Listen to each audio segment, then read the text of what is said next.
After colonization in Africa, what happened is this.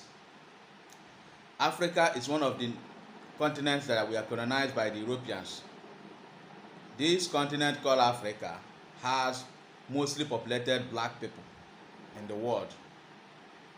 They consist of over 50-something countries that made up of African nations.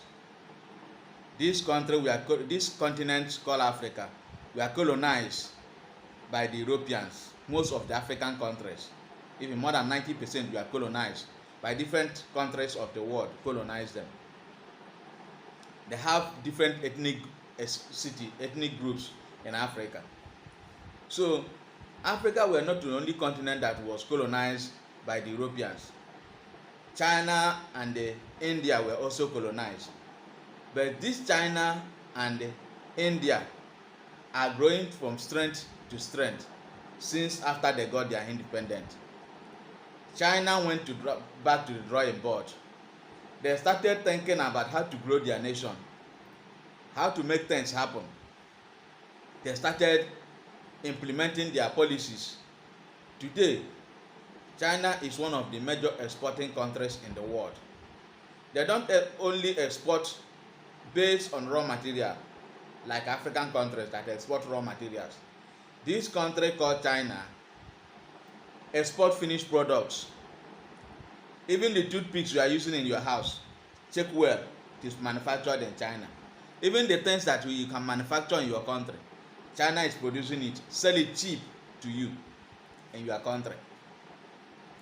They continue to grow from strength to strength. Why? Because they went back to the drawing board. They started doing the things they're supposed to do. Maybe they don't have corrupt leaders like most of African countries. This helped them that today China is one of the major exporting countries in the world. In fact, they are the highest when it comes to finished products. Another country that we are colonized also is India. This great country that is made up of 1.something billion people. This India have continued to grow from strength to strength. They have continued to add value in the country. They have continued to add value to the people they govern. China is also one of the most major exporting countries in the world. They don't base on exporting raw materials like African nations. They export finished products. If they export raw materials, it's very few. India don't mostly import goods. They make sure that they produce goods that they use in their country and have the ones left for export. If in case what they will use in their country is not enough, they will not export till they are sure that they have enough to use in their country before they export. These two great countries were also colonized. Why do I go to these two countries, China and India? It's for Africans to know that they are not the only people that were colonized. Although Africans are marginalized, but most of African countries today, their leaders didn't go back to drawing board. Although the people who got independence for them, like Nnamdi Azikiwe, Kwame Nkrumah, Abakatafa Balewa, and most of them have the interest of the people at heart.